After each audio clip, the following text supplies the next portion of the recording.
Minsan pa, welcome po sa bawat isa. Greet nyo naman yung mga katabi ninyo. Kung excited ba sila, masaya ba sila, nakasama mo sila, masaya ba sila nung binitbit mo sila rito, o baka napilitan lang sila. Yan. Sige, greet nyo, ngitian ninyo, kahit na medyo merong dumi sa ngipin, walang problema. Okay. Sige. Yan. Kamayan po ninyo yung mga katabi po ninyo. Yan. A. Yan. Sabi mo, A. A-E-I-O-U. A. Yan. Yan. So, good afternoon, Impact Makers. Gaya po ng nakikita ninyo po sa ating screen, tayo po ay nasa buwan ng August na meron pong temang padayon.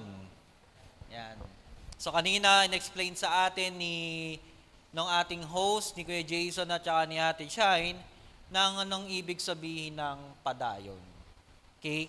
Actually po, ito po ay isang lengguwahe or actually ito po ay language talaga natin o yung kultura natin bilang mga Pilipino. Okay? Mamaya mas i-expound ko pa kung anong ibig sabihin ng padayon. Diba? So, alam naman natin na tayo bilang isang mga kabataan, marami tayong gustong umpisahan. Bilang isang kabataan, sobrang extreme natin when it comes sa mga bagay-bagay na kung saan gusto natin na may nauumpisahan at gusto kagad natin na meron tayong nasisimulan. Alam niyo ba na madaling magsimula? Tama ba? Madaling mag-start eh. So tulad na lang neto, nung nakaraan, di ba? Madali na lang naman talagang pumasok, lalo na may yung pasukan natin. Tama? Madaling pumasok, kahit wala kang baon, pwede ka nang pumasok. Kahit wala ka pang gamit, pwedeng-pwede kang pumasok. Tama ba? Halos etong week na to, for sure, talagang perfect attendance tayo. Di ba? Kahit yung mga teacher natin, excited na rin pumasok yan kasi panibagong chapters na naman. Panibagong mga estudyante na naman yung kanilang mga tuturuan. At panibagong learnings naman, ang po pwede nilang maidagdag sa mga tuturuan nilang estudyante. Tama po ba? May kausap pa po ba ako? Okay, yan po, bago ako magtuloy, dito muna tayo sa rules. Okay, rule number 1, tingin lahat sa pogi. Okay, pag sinabi ni pastor, tingin sa pogi, titingin sa harap. Tama po ba? O, gagawin natin ha. Tingin sa pogi. Yun, no? Kitang-kita ko sa Alexa, gumanon eh. Okay, rule number 2, kapag ka kinakausap ka ng katabi mo, sabi mo, huwag kang maingay, makikinig ako. Yan. Okay? And rule number 3, pag may natutulog, huwag gigisingin. Ha? Pabibigyan natin ng kumot at unan, hayaan lang nating matulog. Baka puyat. Okay? Okay po? Okay. So tuloy tayo, no? Sabi ko kanina, madaling magsimula.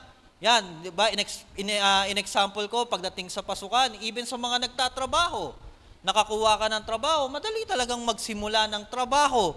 At sa simula na ginagawa natin yung trabaho, nandoon yung tinatawag na excited ka at the same time, ginagalingan mo. Tama? Parang sa panliligaw lang yan eh. Kapag gustong-gusto mo yung tao, di ba? Sa simula, magaling. Sa umpisa, talagang ginagalingan yan. Sasabihin pa, chat-chat ka, alam mo, gusto kong ibigay lahat ng bituin, susungkitin ko para lang sa'yo. Di ba? Kahit hindi ka pa naman nakakapunta ng bituin, di ba? Nagmumukhang posible, yung imposible. Tama ba? May kausap ba ako? O, eto na lang.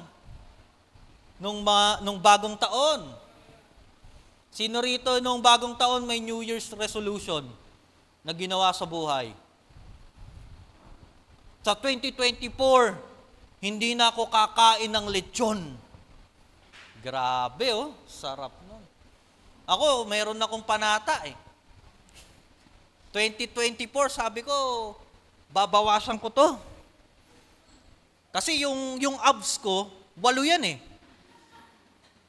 Kaso habang tumatagal ang panahon, nag-combine silang lahat. Ayan. Kita nyo naman, di ba? Ang tawag na dyan, ab. Wala nang S. Kasi isa na lang sila eh. Nag-isa. So may New Year's resolution ako nang sabi ko, magre-reduce ako ng katawan ko, magbabawas ako ng timbang, yan. Para mas poging-pogi tayo. Di ba? Ang problema, habang tumatagal ang panahon, ayun, nanatili ako sa ganito. Sarap nga naman kumain, pero mo ba naman, lagi kang naiimbitahan sa handaan, di ka kakain? No? Tama ba? So, madaling mag-umpisa, pero ang hirap tumapos nang nasimulan na. Amen. Amen po ba? Alam niyo po mga kabataan, impact makers, masarap alalahanin yung mga panahong nagsisimula tayo. Yan, especially sa atin, bago tayo naging consistent sa pag-attend natin, especially na sa gawain natin ng youth service natin. Di ba, nung umpisa na sobrang excited ka, na halos buong barangay nyo gusto mong imbitahin. Uy, ang ganda ng church doon, oh. Bukod na sa pogi yung pastor, ang gaganda pa nila at papogi din ng mga tao. Amen? No? Ba't natatawa ka? Di naman ako nagjo-joke ka. Joke lang na ka. Nakakatawa yung pag sinabi kong pogi, nagtatawanan sila eh. Sorry. Joke lang ha. So di ba, ang sarap alalahanin ng panahong nagsisimula tayo sa isang bagay. Ang pinakamasarap sigurong alalahanin ay yung nagsisimula tayo when it comes sa pananampalataya natin sa Panginoon. Amen? May bago po ba dito? Meron po tayong bago. Anong name mo, nak? JR. Singer yun Mamaya papakantahin ka namin. Joke lang. Di ba? O hindi lang sa buhay natin mananampalataya, meron pala tayong bago. Di ba? Yung panahon na nagsisimula ka sa isang gusto mong gawin, sobrang excited tayo. But ang problema, yung word na consistency. Yan. Word na consistency. Ibig sabihin ng consistency, nagtutuloy diretso ka. Ibig sabihin, hindi nawawala yung hype mo from the start hanggang sa matatapos mo yung gawain mo, nandoon pa rin yung hype mo. Many believers and many young people, sorry sa word po many young people magaling lang sa umpisa. Ay! Di ba? Magaling sa umpisa. May nasimulan, maraming young people na nagsasabi pa, ito pa yung kanilang kino-quote, buti nga may naumpisahan pa eh.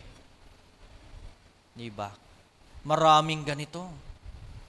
Kaya lang, ang problema sa atin, yan, especially sa atin, na mga mananampalataya at nakakilala na sa Panginoong Hesukristo, may mga ilan sa atin na ganon, na nawala na yung apoy na yun. Okay? Kaya nga po, malaki ang kinalaman ng word na consistency sa pag-uusapan natin ngayong hapon. And by the way, sabi ko nga kanina, ang tema natin is padayon. Na ito po ay tema po natin for this month of August. At ito po yung series natin. At gusto ko lang pong i-explain sa inyo na ang word na padayon ay galing po siya sa tinatawag po na hiligaynon. Okay? Ang hiligaynon po ay makikita po natin bandang Negros Occidental or Iloilo. Yan. So, to cut the long story short po, ito po ay Visayan dialect of Waray. Okay? Na ang ibig sabihin ay to continue, keep going, move forward, or sa Tagalog, sulong abante. Okay? Malinaw po sa atin yan. So, Pastor, tanong ko, ano kinalaman yan, yung word na padayon na yan, sa pag-uusapan natin ngayon? Ito po, dahil ang title po natin, bilang mga kabataang Kristiyano at naniniwala kay Jesus, dapat ang title po natin ay, yun, gising pala. Yan. Dapat tayo ay, uy, ang galing. Sige po. Yan. Yun. Pakilaksan nga po. Dapat tuloy-tuloy. Palakpakan naman natin ang ating mga sarili. Dapat tuloy-tuloy tayo. Saan nga ba tayo? Yun ang pinakamalaking question sa atin. Saan, Pastor, saan po dapat tayo nagtutuloy-tuloy? Okay? Kasi sa panahon po natin ngayon, marami tayong struggles na pinagdadaanan bilang isang kabataan. Unang-una na dyan is yung word na peer pressure. Ano ba ibig sabihin ng peer pressure? Nape-pressure ka dahil sa ginagawa ng mga kasama mo sa labas. Tama po ba? So hindi ka naman ganon, pero dahil nga na meron kang peer pressure sa sarili mo para maka-join ka sa kanila, para maging in ka sa kanila, gagawin mo rin yung ginagawa nila. Tama ba? May kausap po ako. Like for example, yung mga tropa mo, kung nagbibisyo sila, para maging in ka, magbibisyo ka din. Ay! Yan. Yan ang word natin ngayon, ha? Pag instead na amen, aim. Aim. Okay? Medyo baguhin lang natin ng konti. Tama ba? O, halimbawa, like for example, sa school ninyo, uso kwentuhan or uso kopyahan, makikikopya ka din. Tama? Uso sa inyo na hindi makinig sa teacher, hindi kayo makikinig. Kasi yun ang in eh. Inang maipagbugbugan, lalo na ngayon, no, may klase na. Yari ka sa akin mamaya, abangan kita. Di ba? Uso yan, abangan eh. No, yun yung nagiging struggle natin bilang isang kabataan. Kung bakit nahihirapan tayong tuloy yung tama nating nasimulan. Amen? So, pangalawa, syempre, yung tinatawag din na eksaktong word is yung parang nabubuyo ka ng iba. Yan. Sa madalit sabi, nauuto tayo. Yan. Huwag mo nang tingnan yung katabi mo, hindi uto-uto yan. Diba? Madali tayong mauto pagka sinabi lang, oy, alam mo, ganto, ganyan. Oo nga. No? Para na tayong baka, oo nga. Oo nga ng oo nga. Diba? Kahit na sorry for the term po, kahit na hindi na maganda yung naririnig natin, oo nga ka rin ng oo nga. Diba? Kaya sabihin mo sa katabi mo, huwag kang maging baka. Ha? Iwasong maging oo nga. Yan. Diba? So, ganoon yung nagiging struggle natin. Pangatlong struggle natin is games. Mobile games. Diba? Diyan natututo ang maraming kabataan na hindi naman nagmumura, pero nagmumura. Di ba?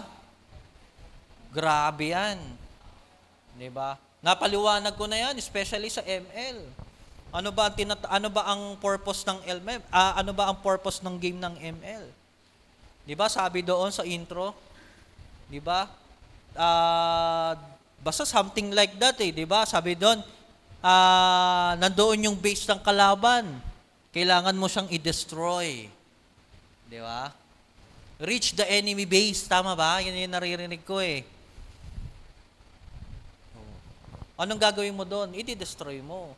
O para ma-destroy mo yung base ng kalaban, kailangan mo pumatay ng kapwa mo heroes. Di ba? Sabi ng John 10:10, the enemy comes to steal, to kill, to destroy. Sino yung tinutukoy ni Apostle John sa sulat niya sa John 10:10? Sino yon? Ha? Sino? Si Satan. Diba? Kasi maraming nagtuturo daw si Yahweh na raw yun eh. Diba? Nakakatakot yun. Amen ba? So ganoon po, kaya lang, dito sa pag-uusapan natin, paano tayo magtutuloy-tuloy, especially na sa pananampalataya natin sa Panginoon, na hindi ka madadala ng peer pressure mo, hindi ka madadala ng mga sinasabi ng mga kausap mo, especially sa labas, at the same time, hindi ka na makikijoin para sa kanila. Number 1, yan, mabilis lang po ito, bago ang lahat, bago tayo tumukoy, sorry kuya, tayo muna yung manalangin. Lord, we thank you, we honor you sa hapon na ito, patuloy kang kumilos. Patuloy ka, Panginoon, na buksan ang aming mga puso at isipan nang sa ganon ang aming salita o yung salita ay tumimo sa aming puso't isipan. Lord, ang abang lingkod mo na maghahayag ng iyong mensahe ay hindi talino ng tao, kundi galing sa iyo at sa puspos ng banal na Espiritu na siyang maghahayag, Panginoon, sa mga tupa mo na makakapakinig online and on-site ngayon. Kaya naman, Lord, samahan mo po kami at patuloy ng banal na Espiritu ang siyang kumilos at lumukob, Panginoon, sa bawat sulok, O Lord, yan, ng iyong iglesia. Maraming pong salamat muli sa pangalan ng Panginoong Yesus. Ang lahat ay magsabi ng Amen. Number 1, kung bakit kailangan nating magtuloy-tuloy at saan dapat tayo magtuloy-tuloy is, being Christians, we must consistent in God's Word. Saan natin makikita yon? John chapter 8, verse 31 to 32. Ang sabi diyan, then Jesus said to those Jews which believe on Him, if ye continue in my word, then are ye my disciple indeed. And ye shall know the truth, and the truth shall make you free. Sa ibang translations, basahin natin sa Pinoy version. Yan. Etong Pinoy version po na ito, kung meron po kayong budget, bumili kayo. Hindi ko po kayo re-regalo, charot. Okay? John chapter 8, verse 31 to 32. Mura lang po itong Bible na ito. At pasok na pasok po ito sa generations natin ngayon. 31-32, sinabi ni Jesus sa mga naniniwala sa Kanya, kung sinusunod ninyo ang teachings ko, mga disciple ko talaga kayo. Yan malinaw na sinabi yan Ang sumusunod, sabi ni Jesus dito sa sulat, kung sino o kung sinusunod ninyo ang mga teachings ko, hindi ako si Jesus nagsasabi po neto, mga disciple ko talaga kayo. Yan.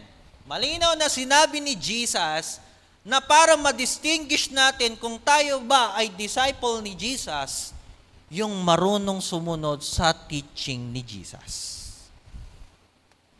Diba? O wag mo titingnan yung katabi mo sumusunod sa word ni Jesus yan. Diba? Verse 32, malalaman ninyo ang katotohanan at ito ang magpapalaya sa inyo. Grabe naman. Ang ganda naman ng pagkakasulat dito sa John. So ang tunay na disipulo ni Kristo ay tuloy-tuloy na nag-aaral ng salita ng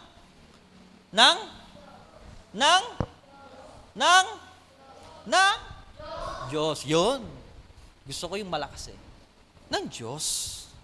Amen? Dapat meron po tayong consistency pagdating sa pagsasaliksik ng salita ng Diyos. Ang problema, maraming mga kabataan na hindi sila consistent sa pag-aaral ng salita ng Diyos. At the same time, hindi pa sila umaaten ng linggo. Pag tinatamaan, ganyan lang. Sample natin. Isa po, Sige po, sabihin nyo, E, I, O, U. Yan. Sakto. Buo. Yeah. So, ganun, no? Maraming eto po, take note this word. Maraming Christian youth ang hindi consistent sa pagsasaliksik ng Word of God. Yung iba nga tulog po Di ba? Huwag niyo titignan si Big Boy, grabe naman kayo. Yung iba nga, nakatingin lang na ganyan. Pero siguro tumatagos na siya dito sa pader. No? So maraming ganon. So always remember this, na hindi po tayo lalago at hindi po tayo mananalo sa mga battles natin personally kapag hindi po tayo bugbog at gulpe at nangudngod sa salita ng Diyos. Yan. Bakit ganon? Parang ang rahas naman po niyan, pastor. Di ba, sabi nga ang isang taong matalino nagsusunog ng ng kilay. Ibig sabihin na nagsusunog ng kilay, talagang nag-aaral. Di ba? Hindi sinusunog. Ngayon kasi uso na, inaahit na eh. Tapos ipapatato na lang para mukhang mataray. Oo, di ba? Para hindi na nag-aayos. Kasi ang hassle nga naman pagka inaayos pa yung kilay eh. Pero ngayon, sa atin, bilang mga Christians na kabataan na nakasama ko online and on-site, kailangan bugbog tayo sa salita ng Diyos. Amen ba? Para maging iba sa pangkaraniwan, kailangan bugbog tayo sa God's Word. Dapat tuloy-tuloy tayo sa God's Word. Di ba? Hindi yung pagka nagla-life group tayo, sasabihin natin kay mentor, pas muna po ako. Kasi busy po ako eh. Di ba? Sasabi kanina ng mga host natin, di ba? Minsan, nasi-season lang tayo. Ang malupit doon, Mark as read pa. Di ba? Huwag po natin tatakasan ng God's Word. Kasi ang God's Word ang magtuturo sa atin para hindi lang basta lumago tayo, kundi yung tinuturo na prosperity life sa buhay natin. Sino gusto ng blessing? Taas ang kamay. Walang nagtataas. So, ang baba eh.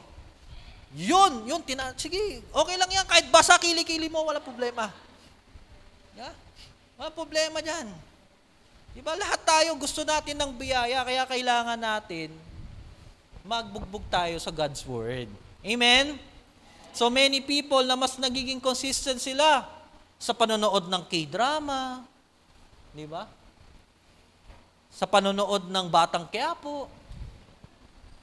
Ano pa? Pag-i-scroll sa FB, di ba? Pagsasayaw sa TikTok, hey! Yeah? Kesa magbasa ng Bible. Di ba? Tama ba? Maraming mga kabataan, mas ginugugol nila ang mga oras nila sa mga ganito na sa totoo lang, hindi siya nagiging tulong para maging lumago tayo bilang Kristiyano. Diba? So many Christians kung bakit hindi tayo pinagpapala kasi nga hindi nga rin din tayo consistent or hindi tayo nagtutuloy-tuloy sa pagbabasa ng Bible. Sino po rito nagde-devotion? Yung totoo po yung totoo. Yan. Nagde-devotion po. Ilang beses ka mag-devotion? Oh, sabi sa inyo eh. Hindi, joke lang. Ilang beses na? Ha? 3 araw. Tapos mabubuhay ka na. 4 araw. Ayan. Yeah. Minsan 3 days, minsan laktaw-laktaw pa. Ilang araw tayo meron sa isang linggo? 7 days. Alternate pa yon. So, MWF, dapat devotion ko. Tama ba? So, paano natin mararanasan yung tinatawag na special blessings kung hindi tayo tuloy-tuloy sa pagde-devotion natin? Sige, ganito gawin natin. Tingin ka sa katabi mo, sabihin mo, mag-devotion ka tuloy-tuloy. Sige, wag mong kurutin sa mukha, Sige, sabihin nyo, uy, mag-devotion ka, tuloy-tuloy. Yan. O hindi lang sa pagde-devotion, sa pag-attend na rin natin ng life group. O, sabihin nyo sa katabi nyo, uy, attend ka ng life group dapat tuloy-tuloy ka. So listen to this very carefully, impact makers, wala tayong karapatang magtanong. To makinig maigi. Tingin sa pogi? Yun.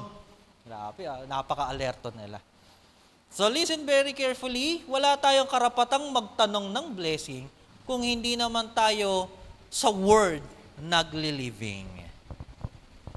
Tingko wala tayong karapatang magtanong ng blessing kung hindi tayo sa Word nagli-living. Ibig bang sabihin, hindi tayo namumuhay sa salita ng Diyos. Okay? So many people asking, Lord, bakit nag-i-stop yung blessing ko? Bakit, Lord, hindi ako nakakatanggap ng blessing? Bakit kaya, Lord, hindi ako nakakatanggap ng achievement sa school? Baka kasi may inconsistent ka. Unang-una, sa Lord. Sino ba nagbibigay ng wisdom para sa atin? Sa Lord. Bakit ka pa buhay? Kasi si Lord ang nagbigay ng buhay. Amen ba? Ang Panginoong Jesus. Jesus gave us a clue para sa prosperous life na ibinibigay po sa atin, which is yung God's Word. Okay? Nga kailangan nating lumalim sa salita ng Diyos. Take note of this, hindi basta pagkalalim ang nais ng Diyos sa atin. Kasi may mga Christians nowadays, malalim nga sa word, pero mababaw naman ang application sa word. Yun ang masakit. Diba? Maraming mga Christians nagmumukha lang malalim sa word, pero ang babaw niya sa applications ng word. Bakit ko nasabi? Kasi maraming mga Christians na hindi naman nakikita talaga yung God's word sa buhay nila. Uulitin ko, impact makers kailangan yung God's word nakikita sa sarili natin. Okay? Amen po ba? Sabi ng 2 John chapter 1 verse 19, meron ba ako dyan Yan. Anyone who runs ahead and does not continue in the teachings of Christ does not have God. Yun ang masyakit. Sabi pala rito ni John, kung sino man daw ang hindi nagtutuloy, kaya take note of this, hindi nagtutuloy sa pag-aaral ng salita ng Diyos, ito daw yung mga taong wala na raw Diyos.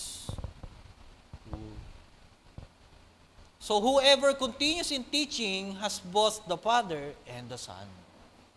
At kung sino naman daw ang nagtutuloy doon sa pangangaral o sa pakikinig ng salita ng Diyos, siya yung may Diyos. Ngayon, tatanungin ko kayo, sa panahon natin bilang isang kabataan, nakikita ba yung word ng Lord sa buhay natin? Kung hindi, impact makers, listen to this, hindi pa huli ang lahat. Pwede tayong bumalik sa salita ng Diyos. At pagbalik natin sa salita ng Diyos, magtuloy-tuloy ka na. Sabihin mo sa katabi mo, magtuloy-tuloy ka. Sige, sakalin mo na. Hindi, joke lang. Men, dapat tuloy-tuloy tayo sa God. Sabi nga, God's word ay elements of teaching, rebuking, and correcting in righteousness. Okay? Para tumama yung buhay natin, kailangan meron kang God's word. Ulitin ko, ang salita ng Diyos ay merong elements na kung saan tuturuan ka, i-rebuke ka, itatama ka, at the same time, ititrain ka into righteousness. Ito ang katotohanan. If you are consistent reading and studying God's Word, pambihira. May pagtuturong magaganap, may pagsaway na magaganap, may pagtatamang magaganap, at may pagsasanay na magaganap. In the end, breakthrough ng buhay mo. Palakpakan naman natin si Lord. Amen. Liting ko, impact makers, kailangan po nating i-evaluate ang sarili natin. Okay, natuturuan ka pa ba ng God's Word? Baka mamaya hindi ka na natuturuan ng God's Word. Okay, naalala ko tuloy yung sinasabi lagi ni Bishop Manny, nakikibasa ka lang. Okay? Yun din ang importante, impact maker, sa pagbabasa, pagdi-devotion natin ng salita ng Diyos, hindi yung own interpretations mo ang dapat lumabas doon. Kailangan ang lalabas doon kung ano yung naging thinking at isip ng author na yon. Tama ba? May kausap po ako. Kasi mahirap na kapag ka-own understanding lang ang lalabas doon sa inaaral nating God's Word. Diba? Kaya nga pagdating sa, diba, merong church, sa New Testament, yung Church of Berean Church, na kung saan, habang nagtuturo si Apostol Paul, ang ginagawa ng mga Berean people na ito, nagtitake down notes sila. Nagsusulat sila, at the same time, pag uwi nila sa bahay, inaalam pa nila kung totoo yun. Diba? Kaya tingnan nyo, napaka-boom ng Berean Church. Talagang pinagpala sila. Sana ganun din tayo, impact makers. Ulitin ko, kung hindi pa natin napapractice, this is the time para practice natin yan. Amen. Okay. Sabihin natin, tuloy-tuloy sa God's Word. Sige, sabihin mo sa katabi mo. Tuloy-tuloy sa God's Word. Huwag mo lang hingahan. Sige, tuloy-tuloy sa God's Word. Pangalawa is, being Christians, we must consistent in your freedom. Saan natin makikita? John chapter 8, verse 36. Ang sabi doon, if the sons therefore shall make you free, ye shall be free indeed. Kailangan na malaman natin na pinalaya na tayo. Pastor, ang tanong, anong klaseng pagpapalaya to? Eto po, 2,000 years ago, merong isang tao o merong isang stranger people na kung saan nagbawis ng buhay at napako sa krus ng Kalbaryo. Hindi niyo po tatanungin kung sino? Sino? Sino? Si? Jesus? Sino yun? De joke lang. Diba? Si Jesus. Diba? Bakit ginawa ni Jesus? Pastor, bakit ginawa ni Jesus na mapako sa krus? Simple lang. Kasi gusto niyang makalaya ka. Anong laya po, Pastor? Hindi naman ako nakakulong, tingnan mo. Diba? Aliksi-liksi ko nga eh. Ito, Pastor, eh. Yeah.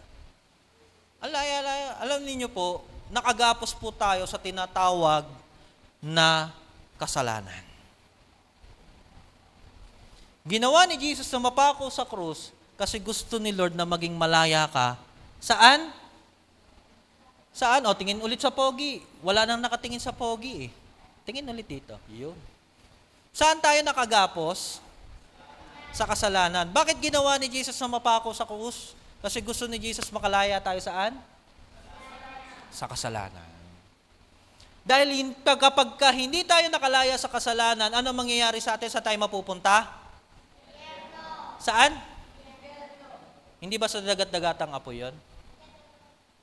Dagat-dagatang apoy din. Di ba doon yun sa may letre, dagat-dagatang? Hindi, joke lang Di ba? Di ba? Tama yun, mapupunta tayo saan? Sa impyerno. Sino kasama mo sa impyerno? Sino?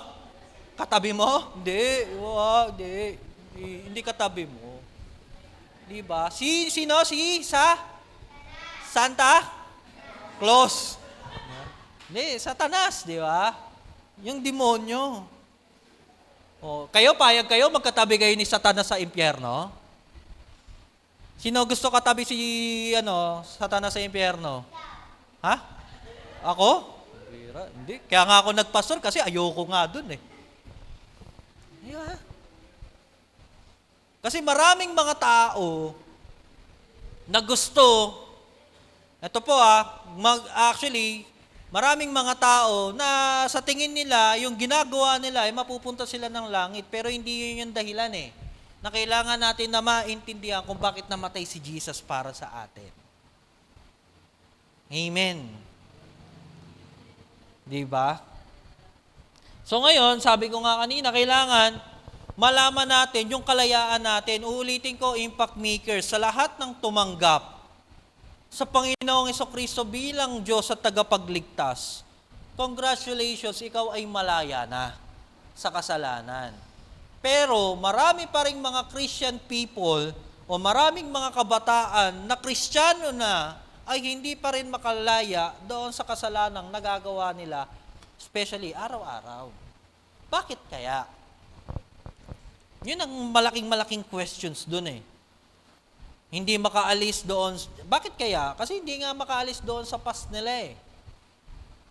Diba? Nag-surrender ng life, nandoon na yung totally repentance, pero ang problema, bakit umuulit pa rin? Bakit nagagawa pa rin yung kasalanan na yun? Diba? Like for example, sa pagkatao natin, hindi tayo makalaya doon sa pagkatao na meron tayo. Hindi nating masabing lalaki ka. Tama. Lalaki ka naman talaga. Sorry po sa word na to. Hindi ko po dinidebunk yung mga natin. Nandun po yung compassion natin, pero kailangan natin na maintindihan na kasamang binayaran ni Jesus yun sa krus. Amen. Nandiyan pa po ba tayo? So, bumabalik. Why? Because inconsistent nga kasi. Hindi niya naiintindihan. Baka hindi niya lang talaga naiintindihan yung pagtanggap niya sa Panginoong Hesus. Diba? Or baka hindi naman talaga tayo totaling tumanggap sa Panginoong Jesucristo. Kasi ako naniniwala ako na once ang isang tao ay tumanggap wholeheartedly sa Panginoong Jesus, tinanggap niya as bilang Lord and Savior ng buhay niya, merong continuous life-changing yan. Talagang nagbabago yan, sabi nga, into glory to glory. Amen? Pero marami kasing mga mananampalataya na hindi nagbabago, baka kasi mamaya hindi naman talaga totally tumanggap sa Panginoong Jesus. Amen. 'Di ba? Kasi magiging malinaw dapat sa atin 'yun na ganoon. Though na subjected tayo ng kaaway, kasi makikita naman natin sa istorya ni Job kung paano tinest ang buhay ni Job. Pero still, meron ka pa rin tinatawag na kamalayan na, uy, teka lang, parang nagbabago ulit. Parang bumabalik ako sa dati kong gawi Dapat papunta ako sa Panginoon, hindi ako pabalik at palayo sa Panginoon. Amen? So nakakalungkot, pero ito po ay yung katotohanan. Because of inconsistency, marami pong mga Christian gina-justify yung mga mali nilang ginagawa. May habag naman si Lord may grace naman si Lord. Alam niyo po, yun ang masakit na katotohanan po. Yes, mahal po tayo ng Lord. Mahal tayo ng Panginoong Jesus. Kung bakit niya ginawa yung magpapako siya sa krus, hindi niya napagtripan yun Amen? Hindi nagtitrip si Jesus that time. Mahal talaga tayo ng Panginoon, kaya nga sabi nga mismong yung God the Father ang nag-send doon sa kanyang anak, which is ang Panginoong Jesucristo, para iligtas tayong lahat. Pero wag naman sana nating sayangin yon. Amen. Kasi maraming mga believers, gina-justify nga yung mali. Amen ba? Masakit nun. So hindi po dapat maging ganon. Wala pong justifications ng pagkamali, mali talaga Nandun yung kahabagan at pagmamahal ng Diyos, pero lagi nating tatandaan na bawat ginagawa po nating mali, may consequences yan sa Diyos. Pag good, blessing. Pag mali, consequence. Amen? Tandaan po natin yun. So in this passage showing us here, na nung tinanggap natin ng Panginoong Jesucristo bilang Lord and Savior sa buhay natin, agad-agad, hindi lang eternal life ang ibinigay niya, kundi kalayaan mula sa pagkakagapos sa kasalanan. Pagkakagapos na ginagawa ng dyablo sa atin. Kaya naman mga kapatid or impact makers, please, huwag ka nang mamuhay sa kasalanang nandiyan sa buhay mo. Palayain mo sarili mo. Okay? Huwag mong sayangin yung binigay na opportunity or yung ginawa ng Panginoon 2,000 years ago. Biri mo buwan-buwan, every March, April, nakikita mo dyan, Diba? Oo nga, napapatanong ako minsan, ano to, si Jesus laging namamatay taon-taon. Diba? Nakasanayan na natin. Lagi natin sineselebrate. Actually, bakit natin ginagawa yon? Paggunita yun, pag-alala Hindi na para gawin natin yung ginawa na ng Panginoong Jesucristo. Sino nakapanood ng Passion of Christ? Lahat tayo napanood naman natin. Nakita natin kung paano hinagupit si Jesus doon. Diba? Ano pinangpalo sa kanya? Ha? Diba parang latigo na may sima? Diba? May hook. Pagpalo sa kanya, kakapit dito yan. Tapos kasama pati balat at saka yung laman, hinihila yun. Gusto nyo maranasan? Tara, gawin natin. Diba? Walang may gusto nung gawin. Ang sakit nun Kaya nga sabi ko nga, wag nating sayangin yung ginawa ng Panginoon sa atin. Para sa atin. So live in righteousness, kapatid. Sabihin nyo sa kapatabi mo, live in righteousness. At pangatlo and last.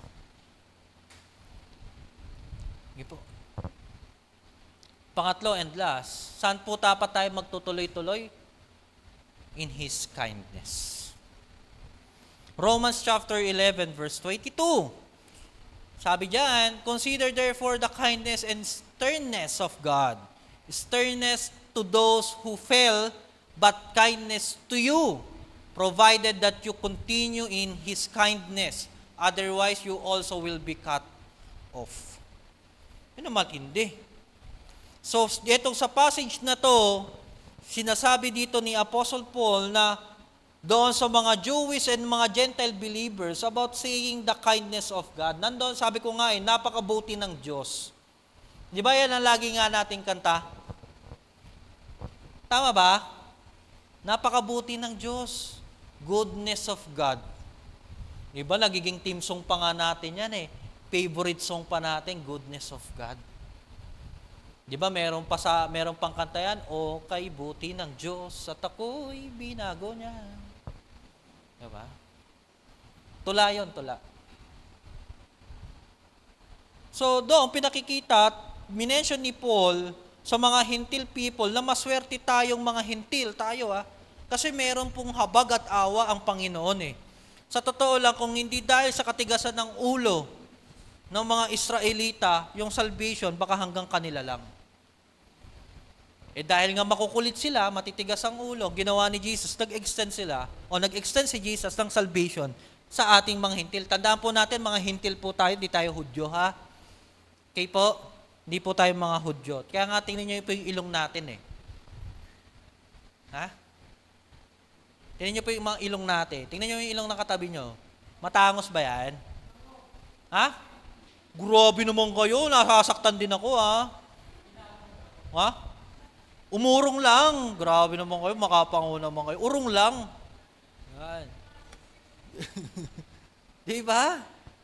Hindi tayo, kasi kung Hudyo tayo, mga balbasarado tayo, at the same time, mukhang tuka yung ilong natin. Di ba? So, yun nga, again, tayo po yung mga Hudyo na kung saan naabutan tayo at nabihiyaan tayo ng habag ng Diyos, kaya nga tayo naligtas. Kaya nga yung kabutihan ng Diyos sa atin, kailangan pinakikita rin din natin at nagmamanifest ito sa buhay natin. Okay? Kaya nga sabi nga ni Paul, huwag kayong magyabang dahil sa extensions ng habag at awa ng Diyos kasi pwede itong ma-cut off sa inyo. Yan. O pwede yang maputol sa inyo. Kung hindi kayo magtutuloy-tuloy, maaaring maputol kayo. Tama naman, mamamatay. Yung spiritual life nyo nga lang. Diba? Magkakaroon na naman ulit ng spiritual separations between sa Panginoon at sa atin. Kaya nga yung extensions ng mercy and grace ng Panginoon sa atin ay privilege para sa atin. Kaya wala tayo pwedeng ipagmalaki. The word sternness ay ibig sabihin po na yun ay unpleasant, unfriendly, harshness, or strictness. Meaning to say, mga impact makers, yung taong inconsistent or hindi nagtutuloy-tuloy ay sternness o hindi magiging mabait ang Diyos sa atin. Parang nagulat kayong lahat Uy, grabe na. Ulitin ko Ang kabataang Kristiyanong hindi nagtutuloy-tuloy sa pananampalataya niya sa Panginoon, mararanasan yung sternness ng Diyos. Ibig sabihin ng sternness, hindi magiging mabait ang Diyos sa iyo. Tandaan po natin. Pastor, tinatakot mo naman kami, ayoko na nga maging born again. Hindi ako nananakot. Sabi ni Lord yun Kaya nga natin pinag-aaralan to kasi ito po'y warning sa ating lahat. Okay? Warning lang naman ito. Kasi kung sakaling hindi ka magtuloy, may mangyayari sa'yo. Hindi magiging mabait si Lord sa'yo. Pero tutuloy-tuloy ka, sabi ko nga, breakthrough ng Panginoon ang mararanasan natin. Amen. Palakpakan po natin si Lord. Sabi pa nga, Paul teach us na magtuloy-tuloy tayo sa kabaitan ng Diyos. Huwag kang aalis sa kabaitan ng Diyos at baka tamaan ka ng kapaitan ng Diyos. Ulitin ko para malinaw sa atin. Huwag kang aalis sa kabaitan ng Diyos at baka tamaan ka ng kapaitan ng Diyos. So ang gusto ng Panginoon sa atin ay yung favor niya ay maranasan natin. Kaya nga ano ang gusto natin? Pabor o kawalan ng pabor? pabor. Di ba? Kailangan nandun yung pabor. Kaya nga, the love and kindness of God ay nagko-combine. O ay, tawag dito, tama, di ba? Combine.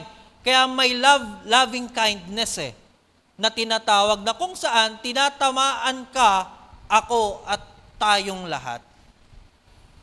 So God is generous na binibigay niya yung loving kindness niya sa atin. Kaya nga wag po nating susubukang hamunin ng Diyos sa kanyang kabaitan. Tandaan po natin, yes, napakabait ng Diyos, pero marunong din po siyang magalit. Wag po nating tatanggalin yung deity ng Diyos.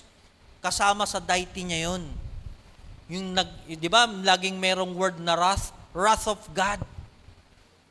Di ba? Daga ng Diyos, wrath Hindi, ibig sabihin, puot ng Diyos, galit. Di ba? Kaya malinaw na sinabi sa Psalms, di ba? Ang sabi doon, yung favor, yung eyes ng Diyos, yung guidance ng Diyos ay mga nasa taong nasa righteous. Pero ang face ng Lord ay nakatalikod sa mga taong wicked. Galit ang Diyos sa mga taong hindi nagtutuloy-tuloy. Oh. Amen. Palakpakan natin si Lord. Amen. Kaya nga dito po, lagi po nating babalikan, Lord, napakabuti mo, nandun yung pagmamahal mo, nandun yung grace mo, hindi ko sasayangin to. Amen po. Kaya wag po nating subukan or hamunin ang kabaitan ng Diyos. Almost week na tayo, katulad yan, di ba? Especially sa atin, yung mga karamihan na umaatin sa atin. Dati, sabihin na natin, nagmumura kayo. Nagmumura tayo. Di ba? Ngayon, may nagmumura pa ba? Meron pa? Ilang beses na lang. Kung dati araw-araw ka nagmumura, ngayon ilan na lang? Oras-oras na lang. Di ba? Ako, konting testimony, Impact Makers. Dati talaga, grabe. Yung bibig ko talagang, kahit sa kwentuhan na lang, may mura pang kasama. Grabe si Manny Pacquiao, Grabe, palitaw,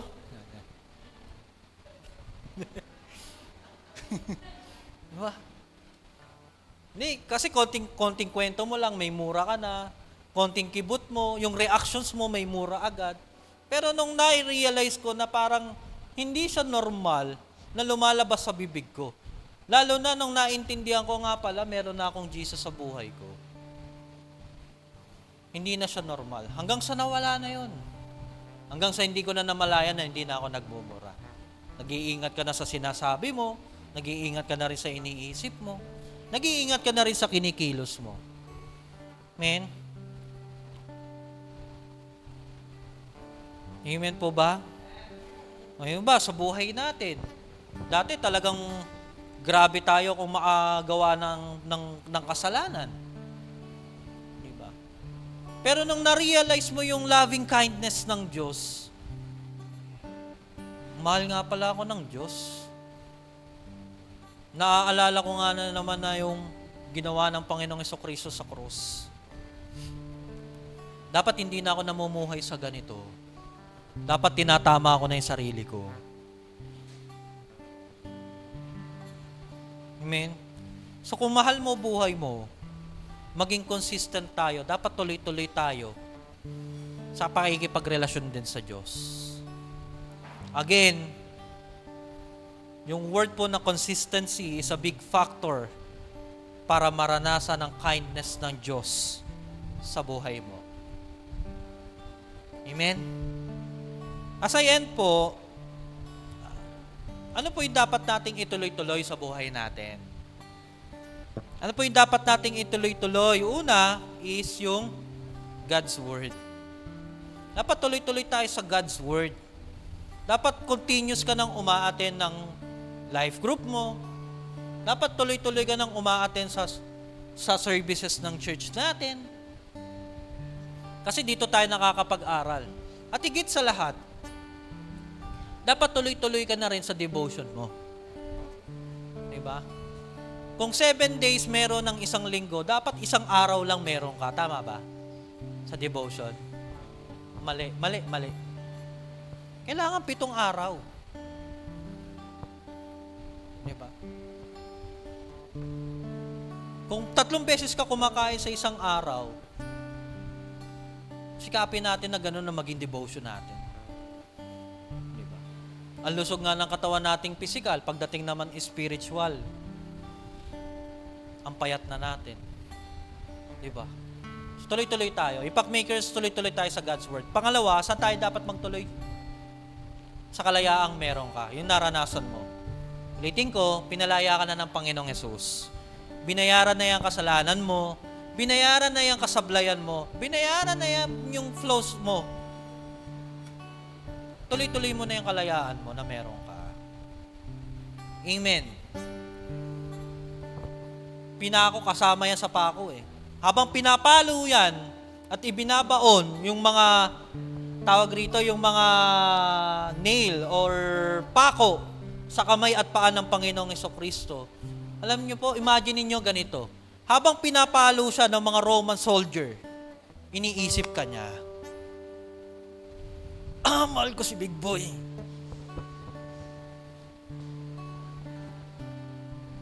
Pinalo ng yantok sa ulo si Jesus. Mahal ko si Mark. Nung pinapako na siya, sakit. Pinayaran ko na kasalanan ni Julia. Imagine ninyo, nakakatawa man, pero totoo yun. Ganon ang ginawa ni Jesus. Ikaw ang iniisip niya. Kaya nga, maranasan natin yung freedom na ibinigay sa atin ng Panginoon. Hindi na dapat tayo nakakagawa pa ng kasablayan sa buhay natin. At pangatlo, saan dapat tayo magtutuloy-tuloy? His kindness. After mamatay ni Jesus, isa lang po ang gusto kong sabihin, nabubuhay siya para sa'yo. Nandun si Jesus, nakatingin sa'yo. Uy, grabe talagang blessed na blessed tong anak kong si Valerie. Ang bait nito. Laging consistent na umaatin to. Consistent ang blessing nito. Amen. Uy, grabe itong anak kong si Junel. Nakikinig to. Pakikinggan ko rin ang panalangin nito. Amen. Uy, ang tuwid ng daan ni Arman, Uy, nagliliwanag ang mukha ni Emma, Diba? Si Arman, tuwid yung daan niya. Mas lalong pagpapalain ko ng matindi ito. Si Emma, nagniningning ang mukha niya kasi pinamumuhay niya yung salita ko. Matinding breakthrough buhay na ito. Ipopromote ko to. Hindi pa nag-a-apply, pasado na sa exam. Nasarap. Amen po. So ano nga ba yung benefits kapag ka nagtuloy-tuloy tayo? Ito na po yung pinakahuli. Benefits of being consistent or tuloy-tuloy tayo sa Panginoong Jesucristo. Una, provides experience. Sa experience na nararanasan natin, kapatid, mas lalo kang tumatatag, mas lalo kang lumalago. Pangalawa, builds confidence. Kung hindi mo kaya ipaglaban ang Panginoong Hesus, magtuloy-tuloy ka lang sa Panginoong Hesus, kahit kantsawang ka ng ibang tao, kahit na iwang kanila, kapatid, mag-i-stand ka. Kasi mas malinaw sa'yo kung sino si Jesus sa buhay mo. Pangatlo, creates closeness. Anong closeness? Closeness mo sa paikipagrelasyon sa Diyos. Amen? Yung puso ng Diyos ay papalitan yan ng katulad ng puso niya. Yung puso mo, papalitan niya ng tulad ng nasa puso niya. Yun ang ibig sabihin ng favorite verse namin ng aking misis. Psalms 37:4. Delight yourself unto the Lord and He will give you the desires of your heart. Hindi ibig sabihin na habang nagiging close ka sa Panginoon, kahit na ano hilingin mo, gagawin ng Lord, hindi yon. Ang gagawin ni Lord, papalitan yung puso mo ng tulad ng puso niya. Na kung saan ang will niya ang masusunod dahil magiging will niya ng puso mo. Amen? Pangapat, cultivate faithfulness. Na kahit saan mang dako ka naroon, dumating man ang pagsubok ng buhay mo, kapatid, never ever kang mabibigo. Nadapa ka, makakabangon ka. Nasubsob mo ka mo dahil sa mga problemang nararanasan mo, isa lang sasabihin ko sa'yo, bit ka na ng Panginoon. Why? Yung faithfulness mo nandun eh. Amen. So sana maging malinaw po sa atin. Impact makers, again, dapat tuloy-tuloy. Tuloy mo na, nandiyan ka na eh. Sinimula mo nang makipagrelasyon sa Panginoon, tuloy mo, tapusin mo siya. Kaya nga sabi nga po, di ba, doon sa title ng kanta, Till Death. Ano sabi doon? Laging sinasabi po yan sa kasal. Di ba? Till death do us part. Sana yan ang maging promise natin sa Panginoon. Kasi yan ang promise ng Panginoon sa'yo. Till death, anak, gagawin ko yung nararapat para sa'yo. Sana ganun din tayo. Till death do us part. Tuloy-tuloy. Amen? Amen po ba? Tayo po tayong lahat. At habang nakatayo ka, pipikit ka. At habang nakapikit ka, kapatid, gusto kong sabihin na makipag-usap ka sa Lord. Pray ka. Kamaya. Para ka lang nagkukwento sa tatay mo. Tay, pasensya na po kayo ha. Nagiging matigas ang ulo ko. Hindi po ako nakakasunod sa gusto mong mangyari. Tawarin ninyo po ako. Sige, go. Kausapin mo ang Panginoong Jesus. I will give you a chance. I will give you a minute para maipag-usap sa ating Panginoon.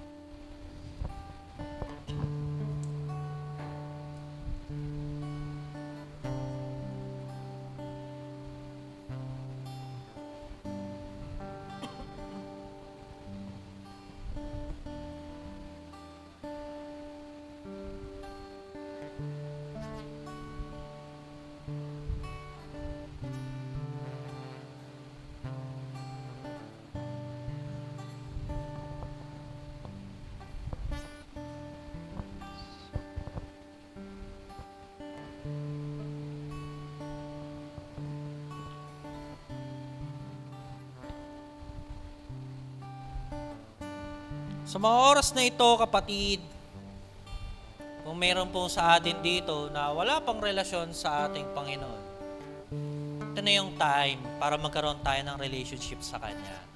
Ito na rin din yung time para makita natin at maranasan natin yung loving kindness ng Diyos sa atin.